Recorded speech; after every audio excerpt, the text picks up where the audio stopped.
tal manera de que está constantemente abierta este espacio para que cada uno de ustedes manifieste su pensamiento, debatamos, llegado el caso. El debate, digamos, obviamente acotado al tiempo que tenemos, ¿no? El discusionismo, digamos, lo podemos dejar para un día sábado. Yo vengo exclusivamente el día sábado a discutir con los que estén en desacuerdo con las tesis que yo planteé, sin perjuicio, digamos, de que sigamos avanzando, Esta charla, digamos, podemos sintetizar diciendo de que va a tratar sobre la formación de la conciencia nacional. O dicho de otra manera, digamos, la falta de formación o el debilitamiento o la anemia de la conciencia nacional es lo que genera el drama nacional. Al no haber conciencia nacional, somos colonia. Y el problema es que la falta de conciencia no nos permite ver cuál es el origen del problema. Y el origen del problema es la dependencia, si ustedes quieren, la colonia. Es la madre de todos los problemas. De ahí se derivan todos. Ahora bien, si vamos a hablar de la conciencia nacional, es importante arrancar por el principio. ¿Qué es la conciencia? Y la conciencia es, digamos, no voy a entrar en el terreno, no porque no quiera, sino porque se va a hacer largo, pero sí lo puedo hablar en privado con cualquiera. Lo podríamos abordar desde la perspectiva filosófica, psicológica, ideológica e histórica. Desde que se conoce el significado del término conciencia, cómo evolucionó hasta hoy. Pero básicamente la conciencia es el conocimiento o la percepción que tenemos nosotros de nosotros mismos.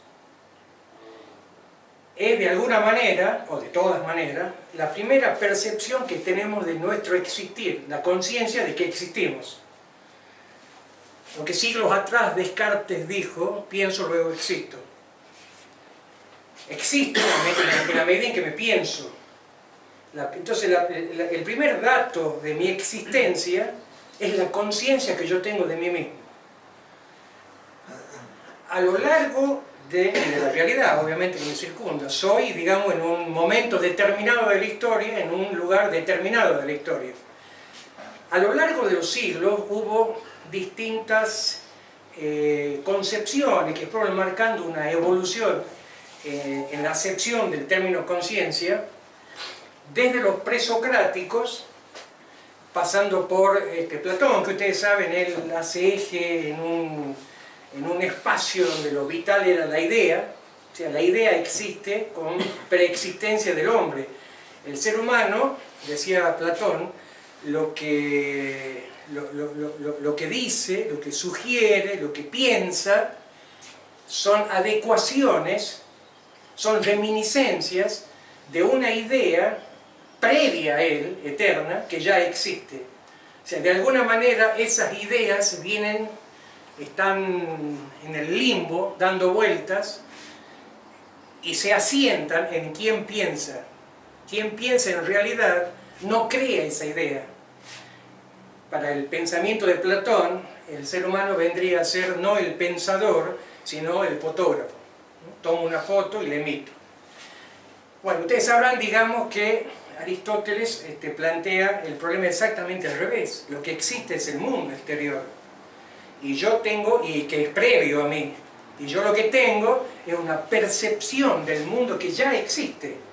Y yo me genero ideas a partir, bueno, de la conducta que tiene que ver con la cultura determinada, del pueblo determinado en el que yo vivo. Y la Iglesia, digamos, que ustedes saben, las dos corrientes más poderosas, el agustinismo y el tomismo, vienen precisamente de Platón y Aristóteles, hasta el día de hoy. La que sobrevive, la que tiene mayor poder todavía, es la aristotélica, el tomismo, o sea, Santo Tomás de Aquino, a tal punto que tienen hasta una universidad que en Tucumán. y en el mundo. Y la Iglesia, digamos, en general lo que hace es supeditar también la conciencia a un ser eterno, omniconsciente, omnipensante, omnipoderoso, que es el que determina las condiciones en las que nosotros vivimos en el mundo, ¿no? El planteo, digamos, de la Iglesia, de lo que se deriva no tanto un planteo de conciencia, sino más bien planteos ético-morales. La conciencia vendría a ser el filtro de lo que está bien y de lo que está mal. Y esa concepción de la Iglesia es la que, podría decirles, inunda el pensamiento occidental en los últimos siglos.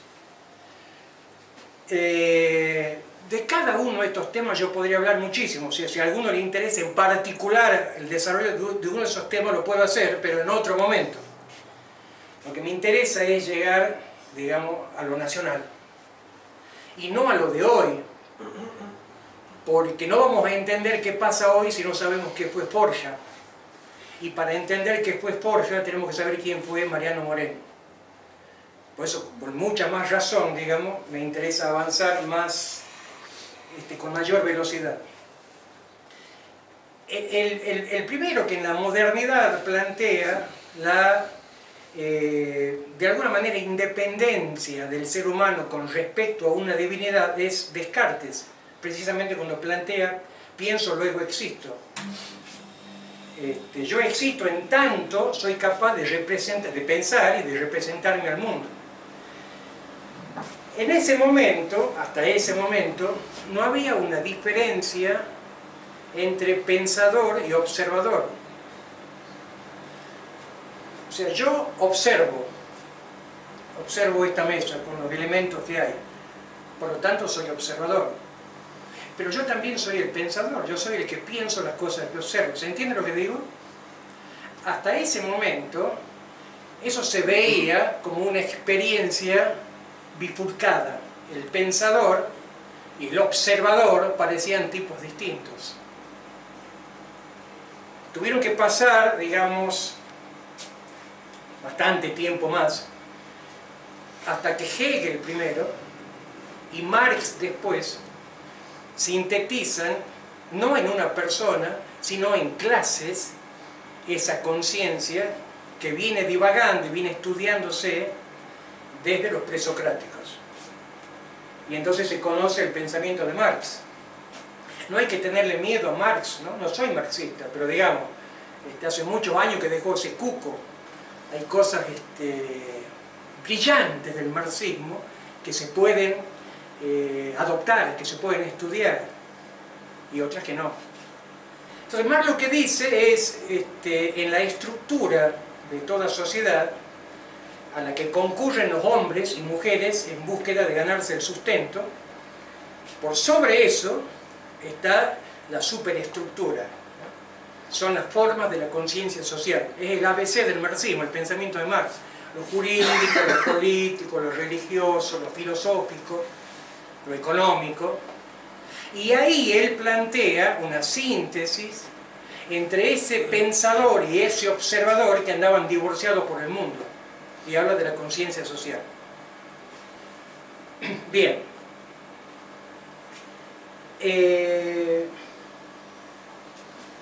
Sí. Una pregunta. Cuando usted habla del marxismo, me acuerdo de haber leído a Marx cuando iba a la facultad. Marx hablaba del marxismo, del capitalismo, como que era la explotación del hombre por el hombre, y hablaba todo en contra del capitalismo. O sea, la verdad que muchas cosas de Marx yo las tomé. ¿Cosas de Marx? Yo las tomé por sí. propia y cuando entré en política, no hace mucho que estoy en política, hace poco estoy. Para eso, luego me acabé yo a Marx. Y cuando usted habla de superestructura, ¿se refiere a lo que hablaba Hobbes cuando hablaba, por ejemplo, de Leviatán? No. La superestructura es así, con sencillez como yo lo planteé, así lo plantea Marx. Porque él lo que quiere es universalizar su pensamiento y no sectorizarlo. Entonces, él lo que dice es, supóngase un pueblo determinado, cualquier pueblo del mundo. Hay una estructura social que es a donde convergen todos los días los hombres y las mujeres para ganarse el pan. Unos llevan, estamos hablando, él lo pensaba en 1800 y moneda, unos llevan lo que producen en la tierra, otros llevan lo que hacen con sus manos hilando los tejidos, otros llevan sus animales, otros llevan su oficio a ofrecerlo.